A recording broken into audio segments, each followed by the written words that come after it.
Hey, catch. Hi, I'm Fotis Vlachos, an MRI engineer. You may think of magnets as those little sticky things on your refrigerator. At GE Healthcare, our scientists and engineers use magnets too, well, except they're bigger and superconducting. And we use them to see inside the human brain and body to help diagnose disease. That's right. MRI, magnetic resonance imaging, or MR for short, is one of the most common ways doctors image the body non-invasively. And my fellow MR mavens and I just invented a way to see the human brain and all the complexities of the human body like never before, all while making the scan faster and more comfortable for patients. How did we do it, and how does it work? That's why we snuck the camera in here, the lab where it all happened. Today, we're going to show the secrets of MRIs and this new technology that we call SIGNA Premier, answer your questions, and maybe demonstrate a brain scan by showing you live the amazing images of the brain this technology can capture for the first time. Wait till you see. This is Lab Invaders, and we're live.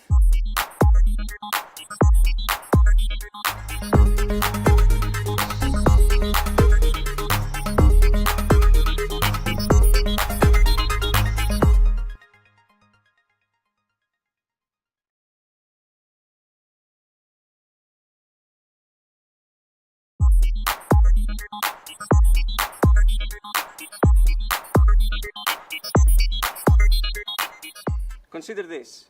First, 100 billion neurons make up the human brain. Second, an estimated 1.7 million people in the United States suffer from traumatic brain injury, or TBI. And lastly, there is currently no conclusive test to diagnose a concussion. The brain is complicated, so doctors and researchers are looking for new ways to visualize the tiniest structures in the brain and all of its complex wiring. We even know researchers working on the Human Connectome project to construct a map of the complete neural network in the brain with the goal of gaining a better understanding of its structure and function. The MRI technology helps millions of patients every year, though it's still fairly young. Here at GE Healthcare, we constantly aim to innovate and progress this technology with breakthrough capabilities. Just wait until we show you the amazing images that the MRIs we invented can capture at the end of this episode. But before we show you what we invented, we have to explain how MRIs work in general. My fellow engineer, Dr. Brian Mock, is joining us to help explain how we started when we began brainstorming our invention, how an MRI works, and the first look at some of the ways we made it even better. Brian? Thanks, Fotis, and nice sweater. For too. those of you watching, you may know some of this already, so start commenting below and asking questions about magnetic resonance imaging and how GE is making these machines work better. Now let's see what's under the hood. The three parts of an MRI are the magnet, the gradient, the RF or radio frequency subsystem that includes a transmitter, a receiver, and coils. Now this big steel can behind me with the hole in the middle, that's the MRI magnet.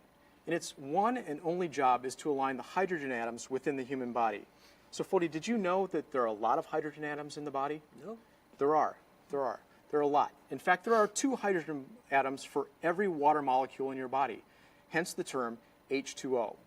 Now these hydrogen atoms, they act like tiny little magnets, which we call spins. When the human body enters the strong magnetic field of an MRI, the hydrogen atom spins tend to align along the magnetic field, which helps create signals that we turn into images. Amazing.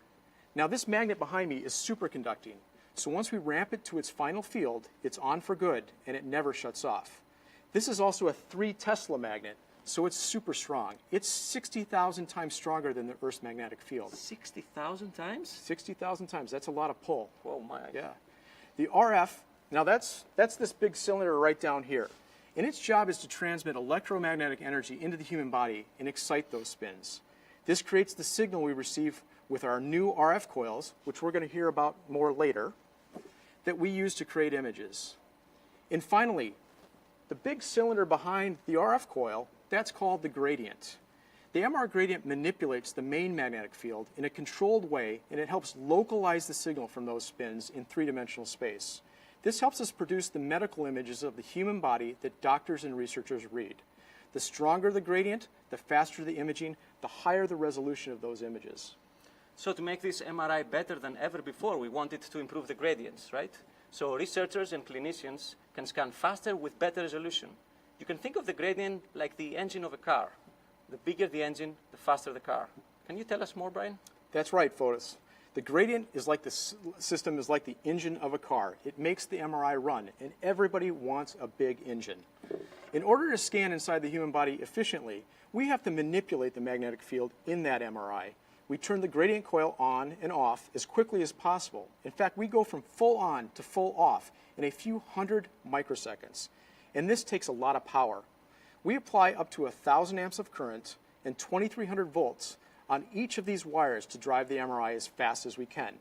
That's the equivalent power of more than 38,000 60-watt light bulbs. 38,000. Lots of light bulbs and a lot of light, Fody. Yep. As you can imagine, when we switch it on and off quickly, just like a 60-watt light bulb, it generates a lot of heat. That 1,000 amps of electricity has to go through these copper layers. In fact, this is a chunk of a gradient coil, and you can see how thick it is, and also it's extremely heavy.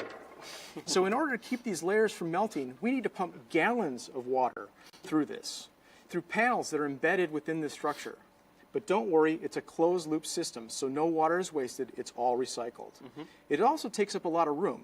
Just look at how thick this is, and that makes the tube narrower.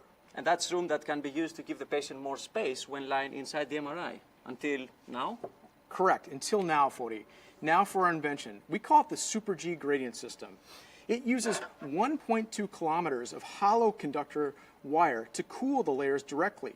This hollow conductor wiring looks just like this. You mean like a hanger? Kind of like a hanger, yes. Okay. Except it's embedded in one of these structures, yes. Now that you got to remember that this hollow conductor is carrying gallons of water, 1,000 amps of current, and must withstand 2,300 volts of electromotive force.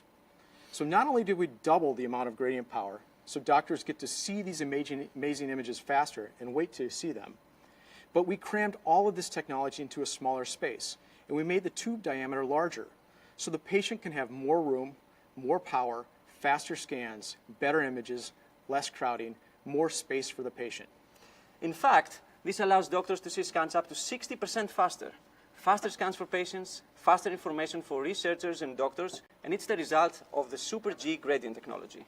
That's awesome, Fotis. Now, can we tell them about the top secret air technology that the team invented? Yes, but first, let's see if we have any Facebook comments about MRIs and some of our inventions we've shared so far. All right. First question.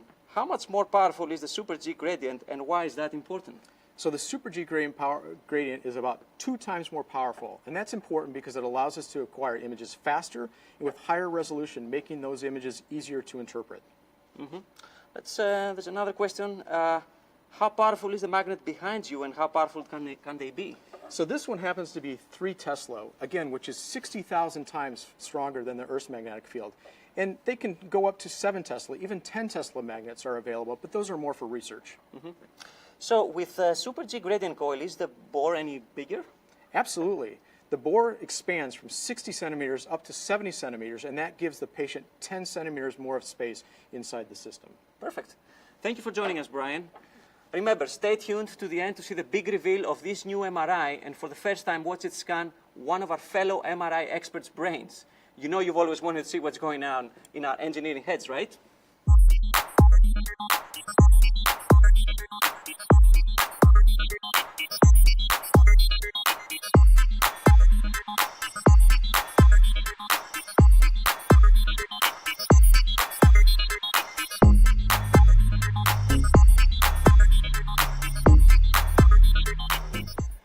Joining me now is another fellow MR maven, all the way from Scotland, Dr. Fraser Robb, who helped us build one of the top secret aspects of the new MRI, the Air Coil. Now let me tell you, Facebook friends, the Air technology is so new and so secretive that it is technically still pending 510K clearance with the United States FDA.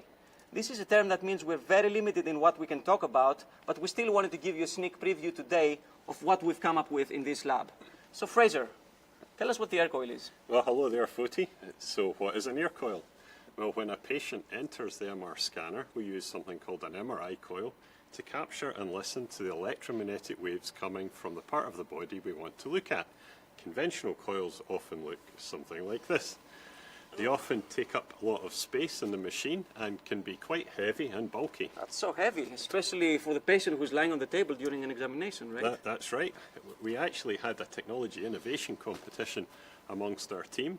And basically we wanted to redefine the whole MRI experience from the inside out, putting the patients first. So we designed from the patient out rather than from the magnet in. Since the MRI coil is the first thing to touch the patient, it needs to conform to the patient and not the other way around. So this is what an air coil looks like. All right, let's see. As you can see, it's really soft and flexible. It takes up a small amount of space and it's as light as a blanket. It's amazing. It's really light. So how does it work, Fraser? The new air coil is basically like an antenna that picks up signals from your body, and the signals is received and is converted into an image. For the first time in history, we've managed to make the technology work like this. It's 60% less volume, 50% more efficient, and 60% lighter on the patient compared to traditional coils. It also consumes 90% less energy, and so it's much greener. It's really lightweight, it's ultra flexible, it's really comfortable, and a huge time saver for all concerned. So let's just prove that. Let's just see how flexible the coil is. We have here the insides of an air coil, right? And we That's wanted right. to perform a little experiment we like to do when we were building and testing that coil here. That's right. The new air coil, flexible design, can actually fit in some unexpected places. As you see here, I have a regular old coffee cup. Wait a minute. Are you suggesting that this air coil can fit in this coffee mug? Well, let's see. Here's what we can try to fold it up. There you go. Oh. So, actually, this was how we presented the idea to the team here at GE, in a coffee cup. That's pretty cool, Fraser. So, I think you also have another experiment for us to show and demonstrate the unique electrical properties of the air technology. Can you explain what we're going to see here? Absolutely. So, say hello to Scott Lindsay, one of GE's most finest inventors. And so what we have here is we have two conventional loops on the left-hand side and two air technology loops on the right-hand side, connected to two different network analyzers. Now, the analyzers are measuring the quality factor, or the Q factor, and this is an indication of the signal-to-noise ratio, or how clear an image will be. And as we take one of the conventional loops, and as it approaches its neighbour, we see that the quality factor drops significantly. This effect is called coil coupling, and it demonstrates the electromagnetic interference between two adjacent loops. On the other network analyzer, the one with the air technology loops, we see as we move one closer to the other, they do not interfere, no matter what the relative distance. This allows freedom not only in the design of the surface coil array, but also freedom in the way the users can position the air coils on the patient. So fewer positioning restrictions means better quality clinical imaging. You know, Foti, we're so proud of this invention. Do you want to know what the inspiration was? Absolutely. Well, actually, a customer once said to me, I don't want, when looking at an old coil, he said, Fraser, I don't want Neil Armstrong's space boots. What I really want is Cinderella's slipper. Was it a guy that said that? So, well, it was ironic because GE actually did design Neil Armstrong's space boots a long time ago. So we set out to find Cinderella's slipper, and we made it our kind of vision and our dream, and the air coil is the reality of that. Perfect, perfect. So I'm looking at the Facebook comments and questions just keep rolling in. Let's see what questions we're going to take live on air right now. Is the air coil used for the whole body? What scans is it used for? It's awesome, they're saying. So, So it's used for both the torso and pelvis, and the same air technology is actually used in the 48-channel brain coil as well. Perfect. Okay, we got one more. What are these blue loops and how do they help make the coil work? The blue loops actually this is the GE's new proprietary Inca conductor, and this is one of the reasons the coil is so light and flexible. And you can get it so close to the body that you can capture more of the electromagnetic radiation in the signal. So Great. And I got one more. How much lighter is it for the patient? it's considerably lighter than the patient, 60% lighter, and it conforms really nicely to the patient's body. And each of these loop weighs 45 grams, I believe, right? That's correct. Yeah, 45 grams. Right. Thanks for all your help, Fraser. So we've seen all the parts going into our newest invention, and now it's time to see it all together and the amazing detailed images that help doctors see inside the human body to diagnose patients better and faster. We're going to see what a scan would look like using our new technology.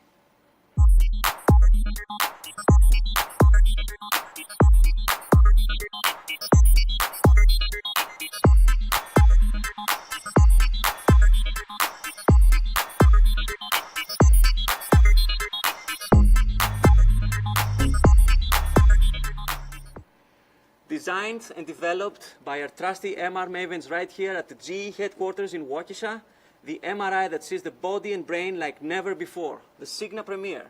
For the first time, you're about to see here a scan live on Facebook using the SIGNA Premier.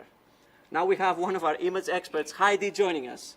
It was stiff competition amongst our engineering team who got to go inside the scanner to show these first images, but I'm happy to introduce the owner of the brain and the abdomen you're about to see in action. Welcome, Heidi. Thank you, Fodi. I'm really excited about being here. And I've done plenty of scanning throughout my career as a technologist, and I've seen millions of images of the brain and the heart and the abdomen, all through the joints. So I really understand, as well as the team, how to image the body that helps make tomorrow's MRI today. So when we decided to bring the cameras into our bays here in Waukesha, so you can get a first look at some of the amazing images off of the SIGNA Premier, we knew we had to demonstrate it on one of us. So I decided to turn the tables on it and get inside the scanner myself. So that's right. Get ready to see all 100 billion neurons of intricate wirings of this brain. Okay. Okay, so I'm really excited to show you how this technology we've created shows you much more crisper images, but also scans about 60% faster in certain protocols. That's right. So let's take a look at what we were just doing earlier this morning when Holly was scanning Heidi's head, neck, and abdomen. Then for the first time, we'll unveil and look at some of those images live.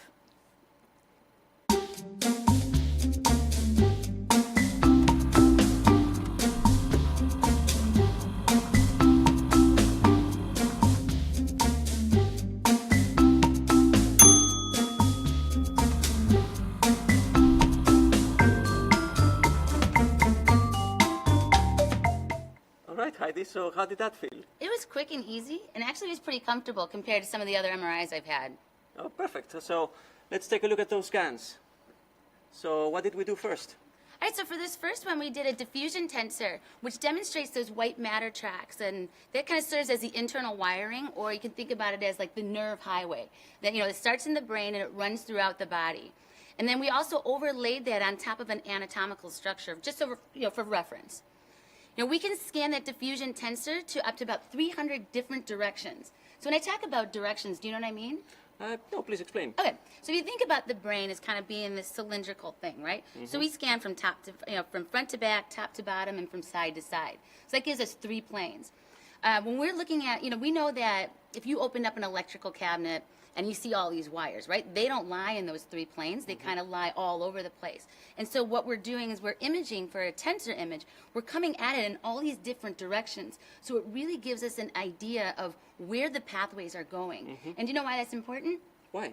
Because diseases like MS or TBIs that you mentioned earlier can really displace or can cause a traffic jam, if you will. Mm-hmm. Or, if you have a tumor, it actually causes it to reroute. Mm-hmm. So it gives an idea of, for researchers and clinicians, of what it is that we're taking a look at and what's impacting it. So look at the curve of the fiber, but also the crossing fibers. Exactly, well. Yeah. Exactly. So for this particular scan and the protocol, how fast was it? So this one was twice as fast as we normally do because we're able to use higher acceleration.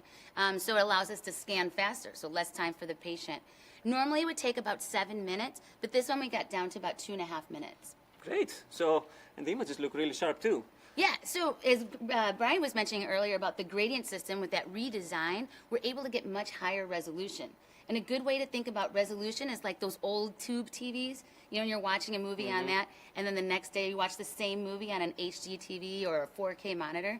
There's just no comparison because you get to see the level of detail mm-hmm. that you didn't get to see before. Amazing. Yeah. Now, let's take a look at what else we did here. Okay, this one's really cool because this is my brachial plexus. So those nerves that actually run down the spinal cord, they start to branch off, in this case, up to the upper extremity. So that's what we're seeing on that image there. Mm-hmm. So that was definitely much more comfortable. So when Holly was setting me up, I had the 48-channel head coil on. I had the air anterior array, so it was across my chest and abdomen, and able to kind of tuck it around there, as opposed to old coils that sat up like flat. Fascinating. Yeah, so I was able to get actually from the top of my neck all the way down to the top of my thighs. Great. Now, this one's pretty impressive. Check out this coronal abdomen with a full 50-centimeter field of view. Totally, and I was able to do that as a breath hold, and it was actually really short. It's probably about 10 seconds. 10 seconds. Yes, I mean, there's no cutoff, at the edge of those coils too, so it was amazing. What else? So this one is a lava flex. So we're looking from the top down. And a lava flex actually allows us to separate the fat and the water, because sometimes fat can actually obscure certain pathologies. And what was actually really cool about this one is that I didn't even have to hold my breath, because we have things like auto navigator, so I can actually free breathe and be able to get through the exam. That was a great relief for you, right? That sure was. So let's see what those out there watching have to say on Facebook now. Oh, look, your mom texted you. All right, okay. This is great stuff, she's saying. Oh, yes. Who uses this new MRI, and is it used for patients or for research? It can actually be utilized for both. I mean, this is a really powerful magnet. So to be able to see those tiny fibers that researchers can actually start to map the pathways. But not only that, we can actually use it in clinical settings as well. You know, to be able to, because honestly, clinical settings is what pays the bills, to be able to help. So you can combine both forces. So we got one more. It's saying, did it take a long time to develop SIGNA Premier, and what was the biggest challenge? Well, I'm going to let you answer that question. This has been a 5-year effort for us, of course, with collaboration with all our researchers around the world. We mentioned some before with University of Wisconsin-Madison and Stanford. It's been an amazing collaboration. We started, I think, we acquired the first image back in December 2015. It was pretty impressive. That is pretty impressive. Okay, let's take one more. How much lighter was the air coil on you compared to traditional coils? Well, those traditional coils, you know, they can be sticky, the materials can be really sticky, and they're also just really stiff. So if I place that on top of me, it has like these shoulders, or if you will, like the edges of that. And so it would just lay on top, and then I have to put a belt around there, and, you know, to keep that coil in place, because that actually pretty much moves. The air coil actually wraps right around, so if I wanted to use, you know, Holly was able to tuck that around me on the side, or I can wrap that around my leg, or if I wanted to put that around the chest, it actually molds with you. So if you think about, you know, a large patient, or even like a tiny, you know, a pediatric patient, you know, it's a coil that will fit anybody without any sort of, you know, having to worry about that actually moving out of place. That's impressive. So thank you for sneaking inside here with us to see what we have invented, the newest MRI that sees anatomy like never before. Researchers and clinicians have a new tool to help them further their understanding of diseases and complexities of the body. So we're off to keep inventing in our lab. Please feel free to continue posting your questions in the comments section so we can answer more of them later. For now, consider this lab Invaded.